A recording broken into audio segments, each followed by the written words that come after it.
Ya Allah. Terus bagaimana hubungan dengan anak saya yang sekolah di pesantren? Ini mau nanya menyebarkan dakwah kepada Terima Allah kasih Bapak. seluas-luasnya Assalamualaikum warahmatullahi demi wabarakatuh. Assalamualaikum warahmatullahi wabarakatuh. Alhamdulillah hamdan katsiran thayyiban mubarakan fi kama yuhibbu rabbuna wa yarda. Pemirsa Fatwa TV, alhamdulillah kita bisa berjumpa lagi ya di program Live Interaktif Ekonomi Islam. Live Interaktif Ekonomi Islam ini tentunya diasuh oleh Dr. Erwandi Tarmizi Hafizahullah Ta'ala. Nah, program ini sudah cukup lama, hampir setahun ya, kira-kira kurang lebih. Nah, untuk bisa bertelepon, untuk menanyakan persoalan tentang finance, keuangan, waris juga bisa, mengenai bagaimana akad-akad syar'i di bank atau pengajuan pinjaman bisa di nomor 021 212 32 333 seperti yang tertera di layar. Dan alhamdulillah juga acara ini juga sudah dirilai secara langsung oleh radio-radio anggota RTVC. Apa aja radionya kita bacakan ya. Radio Binbas Yogyakarta, Radio Sahabat Tegal, kemudian Radio Kita FM Cirebon, lantas Radio MD FM Probolinggo, berikutnya Radio Albina AM Bekasi, lantas Radio Amuba Pangkal Pinang, kemudian Radio Sago FM Sumatera Barat, kemudian Radio Gema FM Bontang, lantas Radio Tuah FM Riau. 9 radio yang merelay langsung program Live Interaktif Ekonomi Islam ini. Nah, alhamdulillah kita sudah terhubung bersama Dr. Erwandi Tarmizi. Mari kita sapa Ustadznya. Assalamualaikum warahmatullahi wabarakatuh, Ustadz Erwandi. Assalamualaikum Masya Allah. Dari tadi disembunyikan terus wajahnya, baru nongol sekarang. Alhamdulillah. Ustadz, alhamdulillah Ustadz, kita bisa bertemu lagi. Terima kasih banyak, jazakallah khairan atas waktu yang diluangkan bersama kami di sini untuk Fatwa TV, untuk pemirsa TV, juga pendengar radio, Ustadz. Ustadz, untuk di awal-awal nih beri kami nasihat, Ustadz, untuk supaya kita bagaimana caranya agar kita bisa bergantung hati kita hanya kepada Allah, terutama dalam hal rezeki, Ustaz, yang di otak kita umumnya kan rezeki itu duit gitu. Nah, itu gimana supaya kita bergantung gitu. Minta yang apakah untuk yang job besar aja minta ke Allah, terus job kecil minta tanya temen gitu. Apa dari yang kecil-kecil kita udah langsung minta sama Allah, misalnya butuh sendal putus atau apa gitu. Mohon nasihatnya, Ustaz. Assalamualaikum warahmatullahi wabarakatuh. Waalaikumsalam. Alhamdulillah Rabbil Alamin, hamdan kathiran tayyiban mubarakan fi kama yuhibbu Rabbuna wa yardah. Asyhadu an la ilaha illallah wahdahu la syarika lah wa asyhadu anna Muhammadan abduhu wa rasuluh arsalahu baina yaday sa'ati basyiran wa nadhira wa da'iyan ila Allah bi iznihi wa sirajan munira. Salawatu Rabbi wa salamuhu alaihi wa ala alihi wa sahbihi wa man ihtada bihadihi wa istanna bisunnatihi ila yaumiddin wa ba'du. Ikhwani wa akhwati fillah, para pemirsa Fatwa TV dan para pendengar dan pemirsa televisi dan radio-radio yang ikut merilai acara ini. Iya.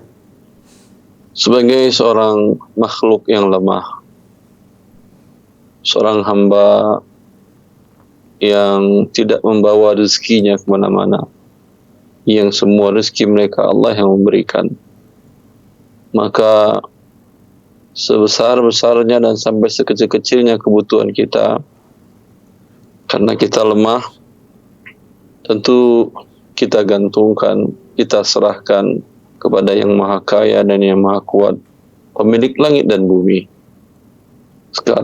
Terkadang lemahnya keimanan kita akan hal yang gaib, sehingga kita menggantungkan rezeki kita kepada hal yang menurut kita zahir di mata kita dia mampu, padahal dia tidak mampu, seperti manusia yang lain juga. Salah seorang ulama salaf ketika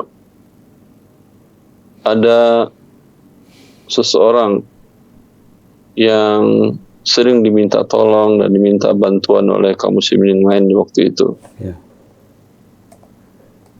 Kebetulan dia ada hajah, kebutuhan yang mungkin orang tadi bisa membantunya. Lalu ditanyakan, dia bertanya si fulan mana? Katanya si fulan lagi di masjid. Orang yang memiliki tangan baik, hati baik, dan kelapangan rezeki ini sedang berada di masjid. Lalu dia datanginya dan dia masuk ke masjid. Ketika dia masuk di masjid, dia dapati orang yang baik hati dan banyak harta tadi mengeluh dan mengadukan kesusahan hidupnya dan meminta kebutuhannya hanya kepada Allah. Lalu kata yang ingin mengajukan kebutuhannya tadi, dia mengatakan, kalau dia saja minta kepada Allah, berarti dia kere. Berarti dia lemah. Kenapa saya juga harus minta kepada dia? Kenapa saya tidak minta kepada yang siapa yang dia minta langsung kepadanya? Dia kemudian mengambil wudhu dan melakukan salat beberapa rakaat, lalu meminta kepada Allah Azza wa Jalla. Ya ikhwani wa akhwati fillah, bila kita menggantungkan harapan kita akan dunia kita kepada manusia, berarti Anda menambatkan harapan kepada yang lemah juga seperti kita. Tapi sampaikan harapan dan permintaan dan permohonan kita kepada yang Maha Kaya, pemilik langit dan bumi, yang mengetahui apa yang dalam jiwa manusia, yang kalau dia berkehendak melakukan sesuatu, dia cukup mengatakan pun, maka apapun harapan Anda akan menjadi terrealisasi di depan mata Anda. Akan tetapi untuk hal tersebut tentu butuh beriman kepada Allah, banyak membaca kitabnya, mentadaburi pesan-pesan Allah di dalam kitabnya, dan banyak berbuat kebajikan dan hal-hal yang menambah keimanan kita kepada hal yang gaib, sehingga terpatri dalam jiwa kita bahwa semua kesulitan, baik besar maupun kecil, hanya Allah yang bisa mengangkatkannya dari kita. Semoga bermanfaat. Hadar. Masya Allah, jazakumullah khairan Ustaz atas nasihatnya kepada kami semua yang ada di sini, juga pemirsa Fatwa TV dan juga pendengar radio. Semoga dapat mengambil manfaat apa yang telah disampaikan oleh Ustaz Erwandi. Baiklah, ini Ustaz, kita mulai dengan pertanyaan pertama dari Devi Damayanti. Namanya Devi, lahir tahun 68, ibu rumah tangga di Banten. Oh, maaf sekali Ustaz, ini ada penelpon masuk. Boleh kami sapa penelpon lebih dulu ya Ustaz ya. Assalamualaikum, Fatwa TV. Waalaikumsalam. Ya, dari Bapak siapa di mana? Dengan Akbar, Pak, di Sulawesi. Akhwar, Sulawesi. Ya. Akbar, Sulawesi ya. Silakan Pak Akbar. Assalamualaikum, Ustaz. Assalamualaikum warahmatullahi wabarakatuh. Nah, ini Ustaz, saya mau bertanya Ustaz. Silakan. Ini Ustaz, saya ini ada usaha kredit barang. Lanjut, silakan Pak. Ini Ustaz, ini saya ada usaha ini kredit barang. Silakan, terus. Tapi barangnya ini belum ada. Barangnya belum ada. Terus? Orang pesan kayak HP. Ya. Kayak HP, yang saya mau speknya kayak ini. Tapi saya tanya, dia barangnya belum ada. Tapi saya sudah tanya kalau HP tipe ini, dia kredit 10 bulan, harganya kayak gini. Bagaimana hukumnya, Ustaz? Anda menjual, membeli? Menjual, Ustaz, menjual. Tayyib. Hukum jual beli secara kredit. Gitu. Rasulullah Sallallahu Alaihi Wasallam ketika ditanya oleh Hakim bin Hizam, apa kaidah yang paling penting dalam akad transaksi menjual beli, karena dia seorang pedagang. Ya. Maka kata Rasulullah Sallallahu Alaihi Wasallam, Ya. Ya. Dia mengatakan, ya Rasulullah, datang seorang kepadaku, dia ingin beli barang yang tidak ada padaku. Ya. Dia pedagang, tapi barang yang ingin dibelinya ini sedang kosong stoknya. Afa abi'uhu minhu wa ashtari lahu minas suq. Qala ya ibna akhi, la tabi' ma laysa indak. Dia mengatakan, ya Rasulullah, seorang datang kepadaku ingin membeli barang yang tidak ada padaku. Bolehkah aku jual terlebih dahulu kepada dia? Lalu kemudian setelah sepakat jual beli, baru saya beli ke pasar dan kemudian saya serahkan kepada dia. Maka Rasulullah mengatakan, jangan engkau jual barang yang belum engkau miliki. Ya. Dalam kasus Anda tadi, tidak boleh Anda jual sebelum Anda miliki. Ya. Pada waktu saat, Afwan Ustaz. Ya. Ini belum saya jual, saya cuma tanya, barang saya belum ada, tapi saya belum akad. Saya cuma pernah menawarkan kalau 10 bulan kayak gini. Jadi nanti saya keluar beli, nanti ada barang, baru saya akad ulang lagi. Begitu, Ustaz. Oh. ya, kalau akad ulang berarti saya sudah berakad belum? Tadi itu baru penawaran, tapi Berarti bukan akad ulang, nanti berakadnya. ya. Boleh. Boleh. Artinya setelah Anda beli, dia nggak jadi beli, nggak ada masalah. Nggak jadi masalah, Ustaz. Boleh. Lantas, mengenai cicilannya ada yang ditanyakan Pak Akbar? Oh, boleh, Ustaz, ya. Boleh. Ada lagi, Ustaz. Ini sama. Ya, nggak ada masalah, Ustaz. Ya, bagaimana Pak Akbar? Ya, ada lagi, Ustaz. Ini kalau ada orang kayak ini barang juga, tapi dia berupa tanah, Ustaz. Tanah. Ya, tanahnya yang calon pembeli ini yang pergi cari tanah.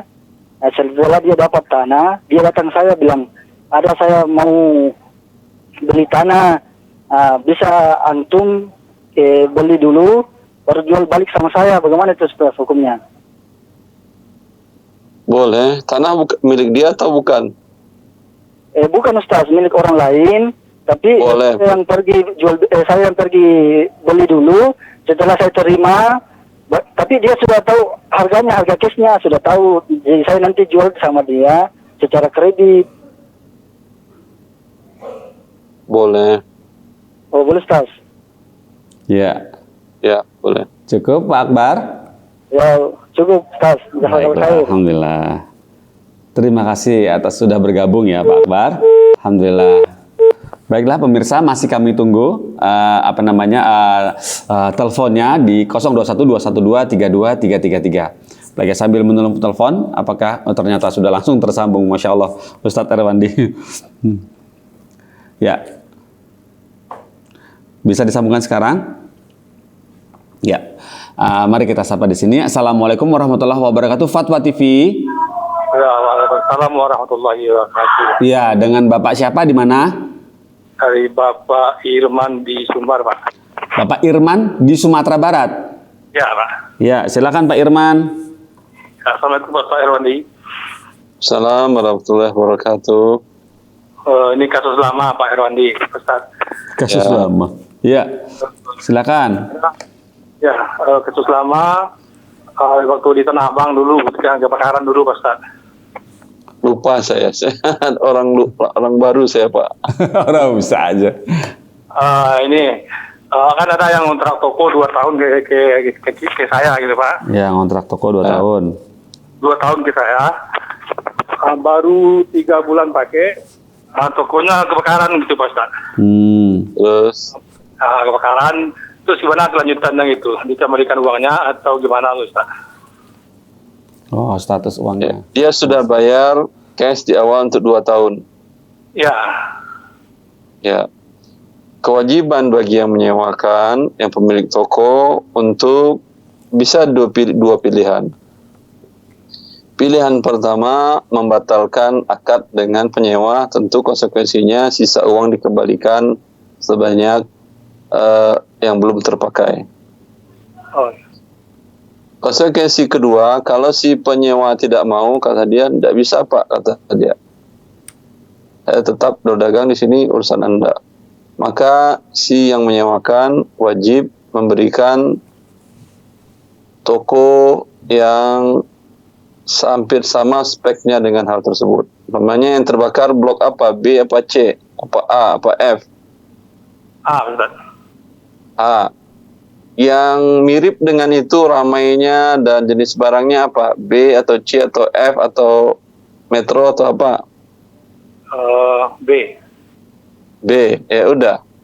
Anda kalau dia tidak mau, Anda berkewajiban menyewakan toko di tempat yang sebesar ukuran. Kalau di sana tadi di A, di lantai di lantai 1 umpamanya, ukurannya umpamanya berapa, bisa ukuran 30? Ukuran tokonya 3x2 Ustaz. 3x2 berarti 6. Masya Allah. Kira. Ya 3x6. 3x2 6 meter. Berarti Anda wajib menyerahkan kepada dia. Anda sewalah tentu yang posisinya hampir mirip. Kalau ada kurang lebihnya, katakan kepada dia, kamu redha yang ini seperti ini posisinya di sini. Kalau dia mengatakan saya redha, udah selesai. Kalau dia mengatakan tidak redha, sudah tidak bisa, saya mencari yang lain. Kalau kamu mau, pakailah ini. Selanjutnya untuk sisa dari 2 tahun yang belum terpakai tadi, ya, kalau menurutmu ini lebih murah, kamu akan saya berikan kompensasinya. Ya. Jelas? Ya, seperti itu, Pak. Ya, terima kasih Ustaz. Ya. Cukup? Masya Allah. Pak Irman, terima kasih banyak Pak Irman sudah bergabung bersama Fatwa TV. Baiklah, seperti itu ya pemirsa Fatwa TV, masih kami tunggu dan juga pendengar radio teleponnya ya. Baiklah Ustaz, apakah kita bacakan dulu nih, semoga sempat ya. Devi Damayanti, lahir tahun 68, ibu rumah tangga dan domisili di Banten. Assalamualaikum Ustadz Ewandi, saya mau bertanya, suami saya mau investasi sebuah resort di Bali. Modal investasi ini bisa dibayarkan secara bertahap atau dicicil selama 2 tahun. Dan saya ditempatkan sebagai ahli warisnya. Yang mau saya tanyakan, misalnya jika dalam 2 tahun tersebut ternyata saya lebih duluan wafat, sedangkan hutang investasi suami ini belum lunas seluruhnya. Apakah dalam hal ini saya ikut terkena menanggung hutang investasi tersebut sampai ke alam kubur atau tidak ya? Karena kami kan ada ikatan suami istri. Saya takut terkena dosa hutang begitu Ustadz. Bagaimana penjelasannya? Mohon Ustadz Erwandi, jazakallah khair Ustadz. Dalam Islam, lirijali nasibu mimma iktasabu walinnisya'i nasibu mimma iktasabun. Bagi laki-laki milik mereka dan bagian mereka apa yang mereka usahakan, bagi perempuan milik mereka apa yang mereka usahakan. Dalam Islam, hak masing-masing jelas. Harta istri bukan harta suami bukan harta istri. Risiko tanggung jawab suami bukan jadi tanggung jawab istri bukan tanggung jawab suami. Bila suami melakukan transaksi umpamanya riba, kewajiban istri umpamanya untuk menasihati dia untuk bertakwa kepada Allah dan menghentikan ribanya. Tapi kalau dia tidak mau, tentu dosa dia menanggung.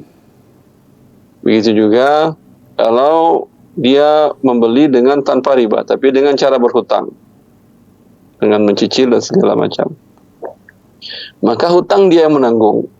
Kalau dia wafat, dibayarkan dari hartanya, bukan dari harta istri. Ya.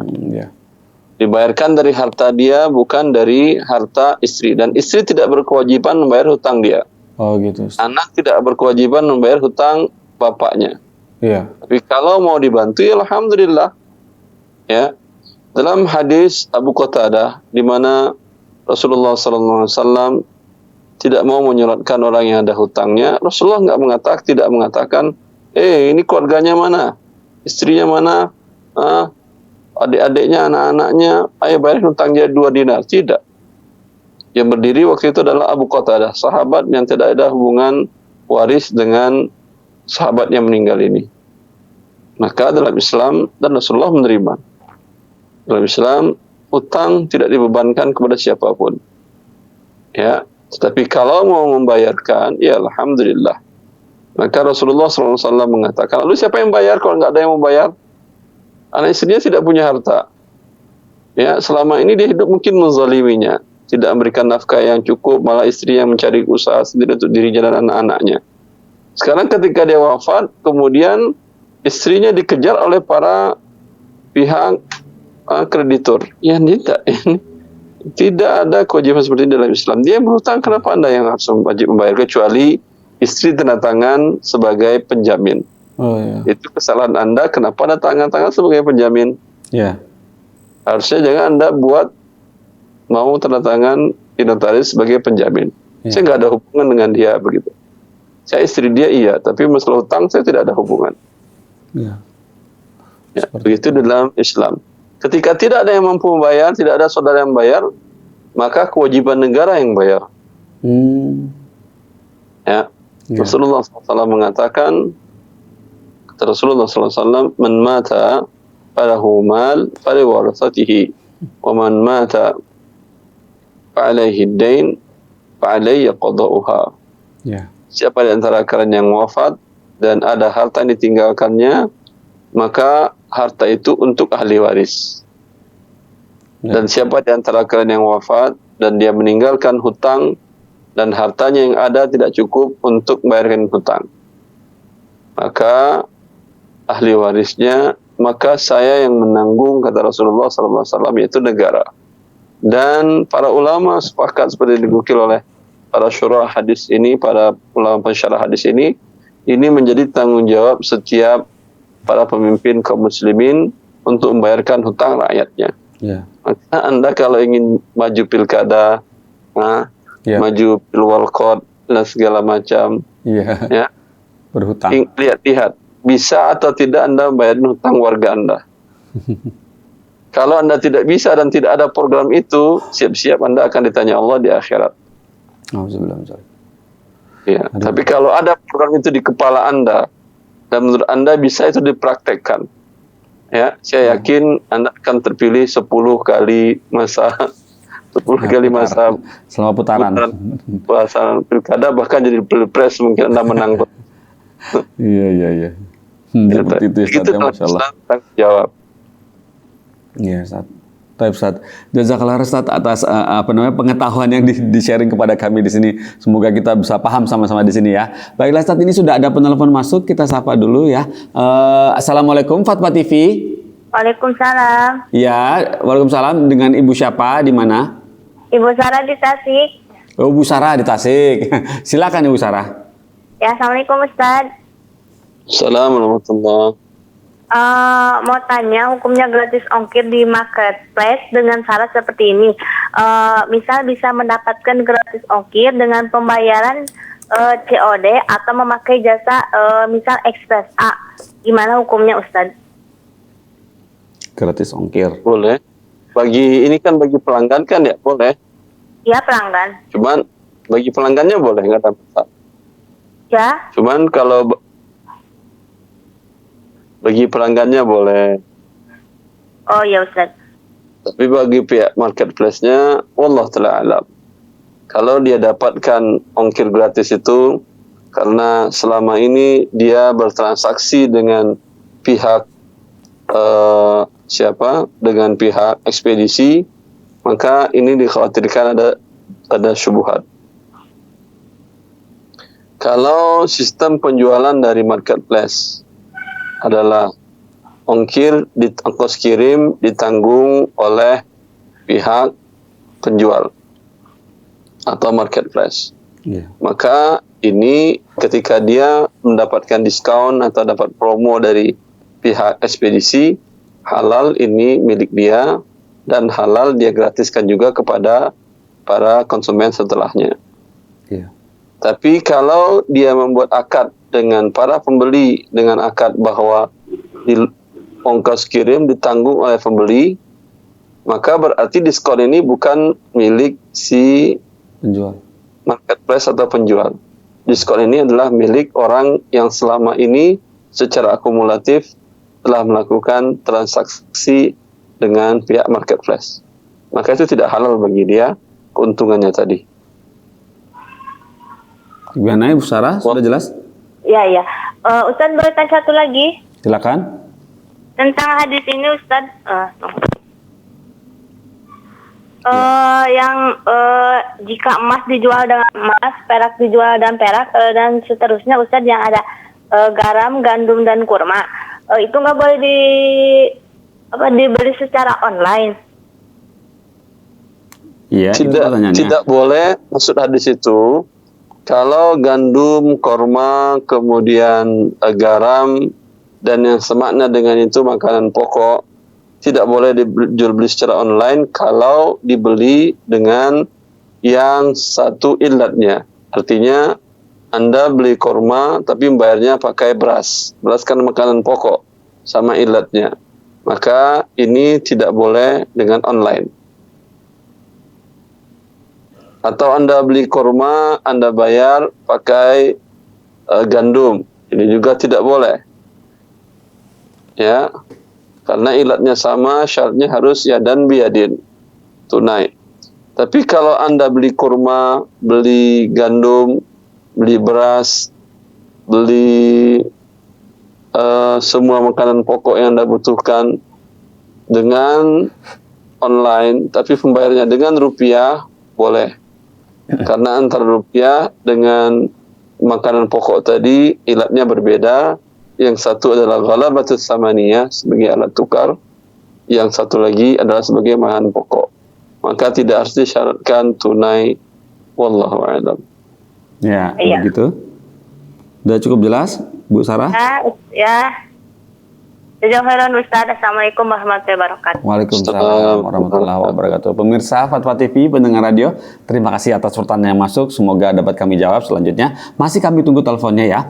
Baiklah, ini Ustaz, ini ada pertanyaan masuk. Namanya Mas Bapak Haikal, lahir tahun 83, laki-laki, dan domisili di Australia.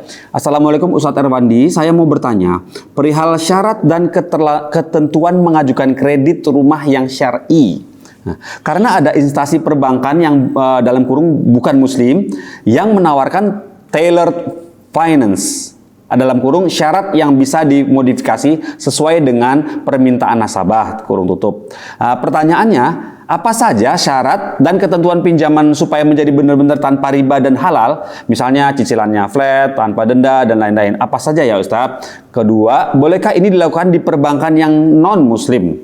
Mohon ini pertanyaannya khusus dijawab untuk Ustadz Erwandi, gitu tulisannya. Iya. Ya, insyaallah Haikal kita di jawab Australia. khusus juga buat kaum muslimin, Iya, amin. muslimat pendengar Fatwa TV dan pemirsa Fatwa Amin. TV. Baik. Kalau mereka mengatakan bisa dirubah bagaimana saja, alhamdulillah, tapi saya tidak percaya. Pertama, Percaya. Kok bisa? kalau Anda minta, yang Anda terima adalah uang, mereka mengatakan kami sebagai lembaga keuangan hanya mediatari. Apa mediatari atau apa namanya? Iya. Sebagai perantara saja. Kami terima dana dari para penabung, kemudian kami salurkan kepada para yang butuh atau debitur. Iya. Ya, kemudian debitur membayar bunga. Iya. Kalau Anda pinjam uang kepada dia, syaratnya boleh tidak ada pertambahan. Anda pinjam umpamanya $100.000 Australia. Iya. Anda bayar mencicil hanya boleh membayar $100.000 Australia tanpa berlebih. Kira-kira dia mau? Kalau dia mau, alhamdulillah. Iya. Tapi saya tidak mau dia. Iya. Ya, kayaknya satu. begitu. Itu tidak mungkin dia mau. Iya. Yang kedua, ini mungkin juga tidak ada dalam protap atau dalam aturan di lembaga keuangan konvensional. Iya. Kalau dia ingin dapatkan keuntungan, baik bang, Anda beli dulu rumahnya Beli dulu atau rumahnya. apartemennya. Iya. Ya. Setelah Anda beli dan Anda miliki dan Anda pegang semua surat-suratnya, ya. Kemudian setelah itu baru saya beli kepada Anda dengan harga boleh berlebih, ya. Kemudian sekian lama pembayaran, Anda dapat untung dari kelebihan tadi, tapi syaratnya tidak ada denda keterlambatan. Artinya kapan saya terlambat pembayarannya tidak ada pertambahan. Cara Anda untuk mengamankan hak Anda, adalah kalau terjadi keterlambatan menurut Anda sudah mengharuskan Anda untuk mengeksekusi, silakan eksekusi barang jaminan. Saya sertakan barang jaminan seperti surat-surat dari rumah atau lain-lainnya, ya, atau surat kuasa dan lain-lain yang menjadikan jaminan. Silahkan eksekusi, ambil sebanyak hak Anda saja. Iya. Saya kira ini juga tidak ada produk ini di bank riba. Iya, betul.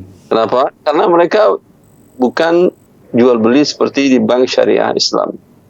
Mereka hanya minjamkan uang, kemudian dibayar berlebih. Berlebih. Tapi kalau dia mau salah satu dari dua tadi, alhamdulillah. Tapi yang pertama saya yakin dia tidak mau. Iya, begitu Ustaz. Beda visi misinya ya Ustaz ya. Ya, karena dia nggak dapat apa-apa. Iya. Anda pinjam 1 miliar rupiah atau mungkin $1 juta US dolar Australia, Anda hanya kewajiban membayar $1 juta dolar Australia tadi pun nyicil.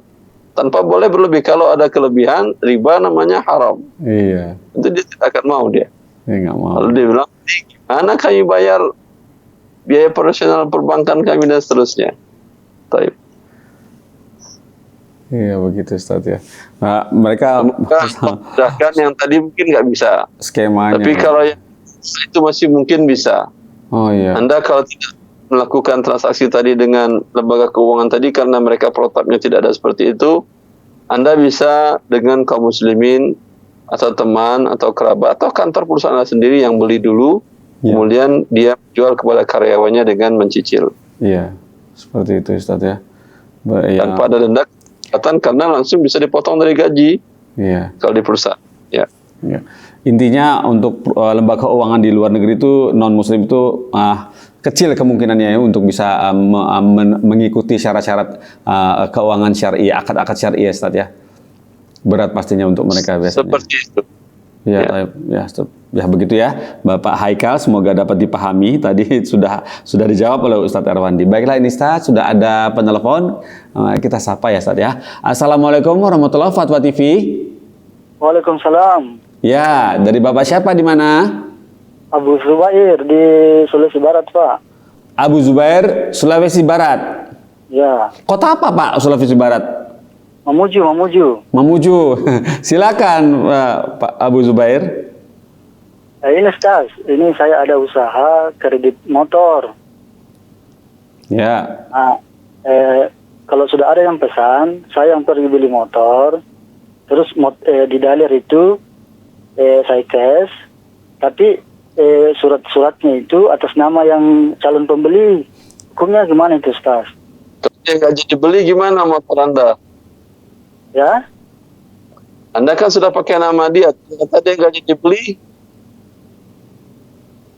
Kalau nggak jadi dibeli gimana Pak Abu Zubair? Kalau nggak jadi dibeli ya nggak apa-apa Ustaz, nanti saya jual balik lagi yang lain. Gimana caranya? Namakan nama dia. Nggak, Dapat mobil gratis baru lagi, alhamdulillah kata dia. Bagaimana? Maksudnya Anda mungkin jual ke pihak lain karena sudah nama dia. iya atas nama dia. Jelas. Kalau Tidak mungkin jual Anda ke pihak lain. Yang bisa jual dia. Maka ini Anda maaf, saya bercanda sedikit karena ini berbahaya bagi Anda, akan hilang hak Anda. Kalau dia nggak mau Anda katakan saya jual ke pihak lain, dia nggak mau tanda tanganin bahwa dia menjualin. Saya udah punya motor gratis, saya nggak pernah punya motor, siapa harus saya jual? Enggak, ini sudah atas nama kamu sekali, saya nggak mau tanda tangan. Anda repot. motornya Ustaz belum saya serahkan. Tapi kan atas nama dia, kan sudah nama dia di berkas-berkas kenegaraan. Iya Ustaz. Kalau dia tidak mau tanda tangan akad jual lagi, Jadi biasa sih beli, tidak mungkin Anda bisa menjual ke pihak lain. bisa sih dijual Ustaz ke pihak lain bisa. Karena saya juga jual beli motor bekas, kan motor bekas sudah ada memang BPKB-nya atas nama orang lain, saya jual lagi, begitu Ustaz. Wallahu alam. Kalau Anda bisa menjual, saya khawatir ada yang tidak normal dalam urusan surat menyurat. Karena di sini nggak bisa dibeli kosong. Oh. Jadi saya beli kosong, saya jual sama Nggak bisa dia. kosong karena wallahu alam mungkin nego Anda nggak kuat. Oh. Ya? Negonya mungkin harus kuat. daya tawar Anda mungkin tidak terlalu kuat. Banyak teman-teman Mana? lembaga keuangan baik pribadi maupun lembaga keuangan syariah maupun apa bisa mereka beli ke dealer kosong. Oh iya iya. Beli dulu, terima dulu, nanti Pak sebentar, orangnya ada tuh di luar Pak. Panggil dia untuk berakad dengan Anda, buatkan akad di depan situ, sudah akad jual beli, baru pakai nama dia akad. Pak, ini yang ngurus nama dia, apa yang Anda butuhkan silahkan. Oh bisa gitu Tas? Dan sisi syariahnya bisa. Oh bisa ya Ustaz, kan saya sama yang calon pembeli ke dealer. Saya yang akad jual beli dulu tapi masih kosong, saya panggil dia, setelah saya jual lagi, saya akad lagi sama yang calon pembeli. Begitu Ustaz? Ya Anda terima dulu motornya, mana motor saya? Dari awal harusnya Anda langsung bertemu dengan pihak dealer, presiden direkturnya langsung, penanggung jawabnya langsung. Iya. Katakan, ya, Masya Allah. Qadar. nggak apa-apa. Ya, Katakan saya ingin beli, saya punya usaha jual beli motor seperti ini caranya. iya. Ya, sekarang mungkin saya ngambil dari Anda motor 1 atau 2, tapi besok mungkin 10 atau 15. Iya. Hari keempat mungkin 30 atau 25. Ya. Hari ke-6 mungkin 100. Oh, dia kaget kalau udah begitu. Iya. Tapi kalau bilang saya mungkin ngambil sekali 1 sebulan, ya mungkin ya Anda mungkin tahun-tahunnya lemah. Ya. Banyak teman-teman yang melakukan seperti tadi, yang punya usaha kredit syariah tadi, Iya. itu yang mereka lakukan kepada pihak dealer-dealer motor tadi. Iya. Dan dealer motor tadi non-muslim. Tapi mereka kan nggak penting Anda seperti apa cara Anda menurut agama Anda. Ya. Tapi menurut mereka Anda mau beli atau tidak, ada punya uang atau tidak. Iya betul. Kalau Anda punya uang, bagi mereka nggak ada masalah. Iya. Ya, Yang penting ada uang, ada barang. iya seperti Iya. itu. Seperti itu. Kalau Anda masih negonya masih lemah seperti tadi, apa boleh buat? Iya. Anda katakan kepada orang tadi, kamu siap-siap nanti saya telepon, ya, kita datang ke dealer. Kalau kamu setuju itu barangnya itu saya beli dahulu dan saya minta serah terima dia kosong dulu. Iya. Butuh mas 4 jam. Kalau kamu cek, ya, barang kita pindahin, kita naikin ke mobil. Sebelum diantar ke rumah kamu atau ke tempat saya, kita akad jual beli dulu. Ini surat-suratnya semuanya, ya. Setelah akad jual beli, serah terima, ya silahkan kamu bawa. Pakai nama kamu silahkan. Mudah diakali insya Allah. Seperti itu Ustaz ya, cara-caranya, kiat-kiatnya. Ya Abu Zubair di Mamuju ya. Semoga bisa dipahami itu. Ustaz sudah sharing tips and tricksnya tuh, seperti itu ya. Jual beli motor tuh kendaraan. Baiklah Ustaz, alhamdulillah. Ini kemudian berikutnya ada pertanyaan lagi Ustaz dari sebentar. Oh, ini dia. Dari hamba Allah seorang perempuan tak lahir tahun 94, wira swasta di DKI Jakarta. Assalamualaikum Ustadz Erwandi. Maaf izin bertanya, apakah ada riwayat sahabat Rasulullah yang berprofesi sebagai pengusaha, mencatat hasil usahanya ke dalam pembukuan keuangan dan menghitungnya? Tanda tanya. Terus kemudian, karena ketika saya praktekkan untuk mencatat pembukuan hasil usaha agar bisa teratur, maksudnya malah sebaliknya. Pikiran jadi terbebani dan melalaikan dalam beribadah, menyebabkan pikiran tersebut terbawa ke dalam sholat. Nah, lantas apakah boleh apabila usaha tanpa harus menulis pembukuan dan hanya membagi omset usaha ke dalam 3 bagian, modal, sedekah, dan kebutuhan keluarga, agar menghindari dunia jadi pikiran? Mohon jawabannya Ustadz. Kalau dunia di pikiran Anda, suruh bagian akuntan Anda yang catat, jangan tanya. Iya dia khawatir sholatnya nggak khusyuk gitu sepertinya. Jadi mikirin catatan yang diingat. Ya akuntan aja yang nyatat. Dia kalau sudah terbiasa dia buat begitu, sholatnya khusyuk, gak ada masalah. Oh gitu ya. Orang yang biasa di tim medis, kalau melihat kasus yang berat segala macam, itu sudah sedikit agak bisa menahannya. Beda dengan kita yang orang biasa, bila melihat kasus yang gawat mungkin jatuh pingsan atau segala macam. Iya. Karena sudah terbiasa. Oh. Jelas. Iya jelas. Terus sebentar. Kalau yang dimaksud menghitung-hitung harta untuk bagian menghitung-hitungnya ini memang akan menghilangkan keberkahan. Tapi kalau hitung harta tadi untuk mencatat pembukuan dan segala macam, kalau secara syar'inya, secara fikihnya nggak ada masalah. Tapi kalau anda terganggu, ya limpahkan kepada bagian akuntan yang mencatat hal-hal tersebut. Tidak anda catat pun banyak kaum muslimin yang berdagang tidak dicatat. Ya, juga tidak rugi juga. Iya. Ya. Cuman kalau ingin disiplin, ya, teratur. kadang kita kan nggak disiplin hidup. Iya. Kelihatan barang habis, wah uang banyak, alhamdulillah, gaya hidup pun berubah. Iya. Yang biasanya makanannya nasi tempe, sekarang udah nasi rendang. Nah, aduh, jauh amat Ustaz.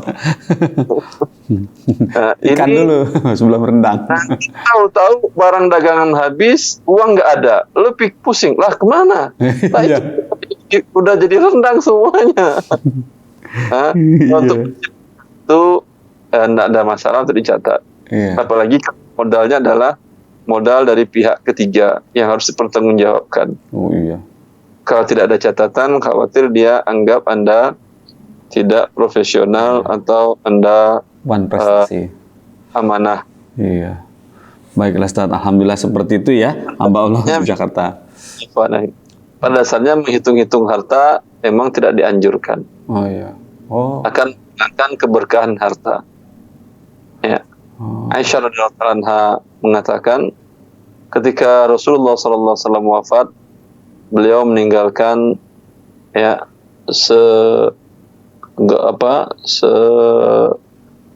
karung gandum yang ada di rumah, kata Aisyah. Lama setelah Rasulullah SAW wafat, gandum gak habis-habis. Lalu kata Aisyah dalam riwayatnya, fakiltuhu fafani. Maka kemudian aku hitung, berapa sih isinya, kok gak habis-habis ya, padahal Rasulullah udah lama wafat. Oh. Ya, luar perhitungan dia sebagai manusia. Padahal Aisyah radhiyallahu anha. Maka fakir tuhu malu dihitung oleh Aisyah. So sekian sok. Sekian sok berarti cukup sekian hari lagi ke depan. Fafani, maka habis gandum itu sesuai dengan prediksi yang dihitungkan dia. Maka para ulama katakan memang menghitung-hitung uang, menghitung-hitung harta. Sekarang setiap pagi, mulai pagi lihat mobile banking, internet banking berapa saldo terakhir. Wah, berkurang. Wah, begini. Wah, begini. Ya. Ini akan menyebabkan hilang keberkahan. Biarkan sajalah, kecuali ada kebutuhan seperti tadi. Atau ingin menghitung zakat. Berapa harus zakat dikeluarkan. Itu harus dihitung. Ya. Di luar itu, biarkan saja akan muncul keberkahan. Ini bagian dari tawakal yang kita jelaskan di awal tadi. Kalau kita menghitung seolah-olah kita yang mengukur berapa kebutuhan kita, dari mana dapatnya lagi kan ini kurang, ya. Kita yang merencanakan sendiri, Anda bingung, Anda manusia yang lemah. Iya. Manusia yang tidak berdaya, yang tidak membawa rezekinya di tangan Allah. Iya. Tapi kalau tidak Anda hitung-hitung, Anda serahkan kepada Allah Azza wa Jal, ya, Allah tidak akan pernah menyengsarakan hambanya. Amin. Akan ada saja jalan dari mana muncul. Jangan khawatir, lah saldo sekarang begini, ya ini masih kondisi pandemi, penjualan masih turun, ya atau masih PHK. Ini jangan-jangan tanggal sekian kelaparan nih saya sama anak-anak. Kalau seperti ini, Anda menjadi rusuh sendiri, menjadi gelisah sendiri, menjadi gundah gulana, dan anak istri Anda pun juga terbawa itu. Iya. Dilihat buka bapaknya murung, apa bi? Ya, uang tabungan kita mau habis seminggu lagi, nak. Mereka ikut nangis, lalu kita makan apa bi? Oh iya, makan apa? Nah, bareng-bareng. Kan bikin ribut Anda jadinya. Iya. Tapi diam saja, kembalikan semua urusannya kepada Allah.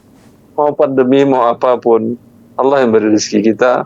Dan tidak ada Jibril membisikkan kepada Rasulullah SAW, inna lan tamuta nafsun hatta tustakmala rizqahu ajaluhu. Tidak ada satu nyawa yang meninggal sebelum rezekinya dan ajalnya dicukupkan oleh Allah. Iya. Allah sudah tentukan rezeki kita dari semenjak kita dalam perut ibu kita.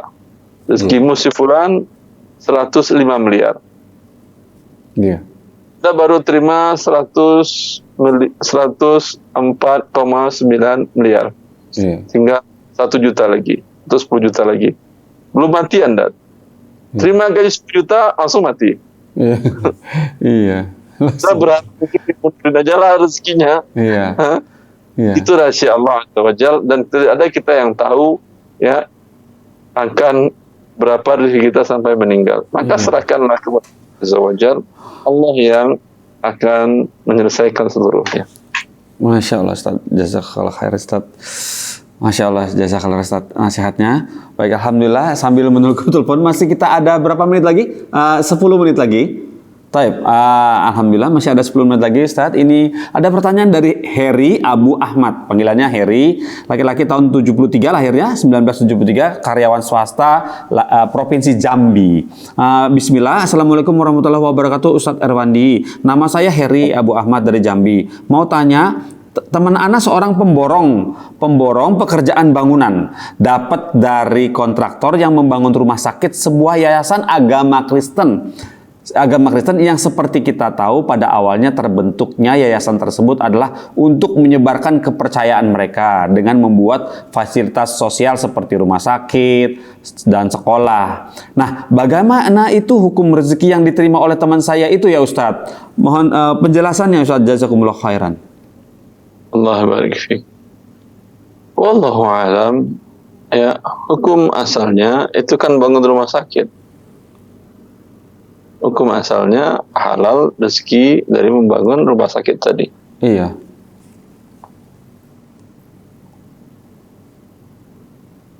Bagaimana Ustaz? Asalnya halal? Iyalah, Anda bukan bikin rumah sakit. Iya sih, tapi kan nanti untuk... Kan. Boleh Ustaz ya jadi ya? Oh, boleh. Iya. Oh ya, Alhamdulillah. Rasulullah juga bertransaksi dengan Yahudi. Iya. Kalau Yahudi dapat keuntungan, apa yang dilakukannya? Oh iya. Itu membunuh Rasulullah SAW dan menghancurkan dakwahnya. Iya betul. Terus gimana dong? Rasulullah bertransaksi. Selagi transaksinya halal, ya, hukumnya halal, nggak ada masalah. Oh, nggak ada masalah. Masya Allah. Ali bin Abi Thalib pernah kerja jasa dengan seorang wanita Yahudi untuk mengambilkan kurmanya. Iya.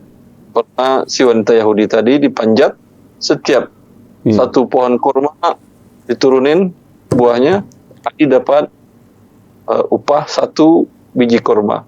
Iya. Seperti itu. Oh gitu. Jadi halal ya Ustaz ya. Alhamdulillah. Alhamdulillah.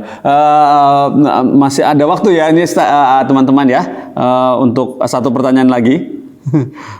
Ini ada sedikit ini. Terima kasih Zakallah Ustaz atas jawabannya yang tadi. Jadi boleh ya Ustaz ya. Baiklah. Ini dari Ricky atau Martin. Laki-laki lahir tahun 2000, berarti umurnya 20. Terus domisili di Kalimantan Barat. Assalamualaikum warahmatullahi wabarakatuh Ustaz Erwandi. Saya mau tanya, apa hukumnya harta dari hasil penambangan ilegal Kalimantan Barat Ustaz? Kalau secara syar'inya hasil yang halal adalah halal, cuman Anda dosa bila itu melanggar aturan pemerintah. Karena pemerintah buat aturan itu adalah untuk kepentingan kemaslahatan semua. Ya. Yeah. Wallah ta'ala alam, pada saat musim hujan berapa bulan yang lalu atau tahun lalu kalau tidak salah, di daerah tambang emas yang di daerah Bogor, Gunung Pongkor kalau salah namanya. Ya, waktu hujan lebat di waktu itu, ya kan banyak orang-orang yang mengambil emas dengan cara ilegal. Iya. Dampaknya apa? Terjadi gunung tadi sebagian-bagiannya menjadi longsor. Tertutup lubang tadi, dan karena di dalamnya kosong, kayak sarang semut. Iya. Kalau antum siram itu kan jadi turun semuanya, jadi rata. Jebol. Gitu. Sehingga kasihan warga yang mereka memang warga asli sana dan mereka tidak jadi dapatkan emas, tapi dapat musibah. Dan daerahnya tidak bisa ditempuh dengan jalan biasa, mengharuskan mengantar barang pakai motor atau dengan jalan kaki mengantarkan bantuan kebutuhan pokok. Iya, karena putus. Ini gara-gara hal tadi. Iya. Namanya orang nambang secara ilegal tadi, dia tentu tidak memikirkan dampak lingkungannya dan segala macamnya, akibatnya. Ya, dia memang dapat harta, tetapi dia menzolimi orang lain. Iya, Ustaz.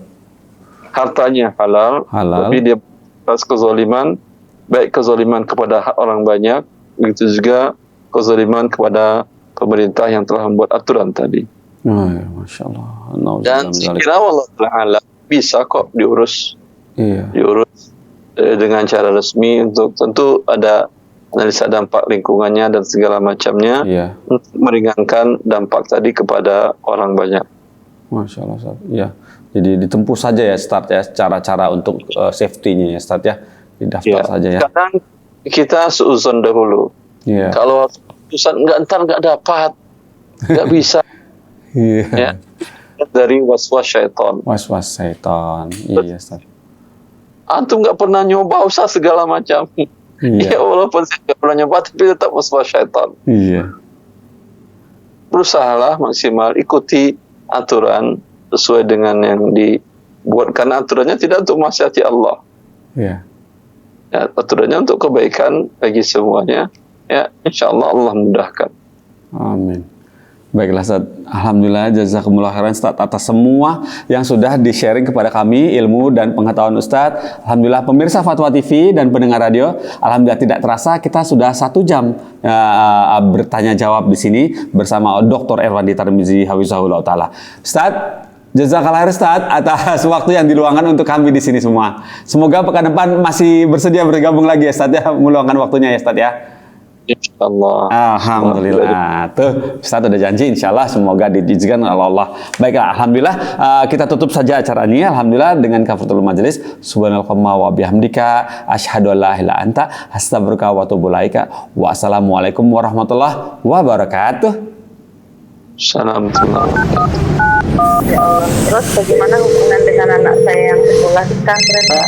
Ini mau nanya Menyebarkan dakwah kepada Allah Terima kasih, Bapak. seluas-luasnya. Assalamualaikum.